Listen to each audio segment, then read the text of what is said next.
Саламатсыз ба? Біз келісімшарт бойынша әскери қызметке жұмысқа орналасуға келіп едік сіздерге. Не дейміз? Мен Қазақстан Республикасының қарулы күштер қатарына келісімшарт бойынша әскери қызмет өтеуге өз еркіммен келіп жатырмын. Енді келіп жату мақсатым өзімнің бала кезденгі арманым еді. Өзіміз жаңағы отан қорғау әр ер азаматтың парызы, өзім солай деп білемін. Соған байланысты Кербұлақ ауданы қарулы күштер гарнизонына 12740 әскери бөліміне жұмысқа орналасып жатырмын. Қазіргі таңда құжаттарымызды алып келіп тапсырдық.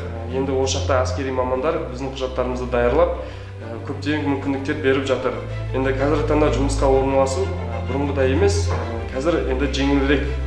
Соған байланысты мен Қазақстан Республикасының отан қорғауға 18 және 32 жас аралығындағы жастарды шақырамын. Отан қорғау әр азаматтың парызы деп білемін. Соған байланысты мен бәріңізді отан қорғауға шақырамын.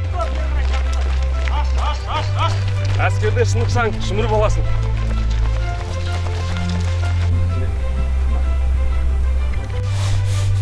Барлық ер азаматтарды келісімшарт бойынша әскери қызметке шақырамын.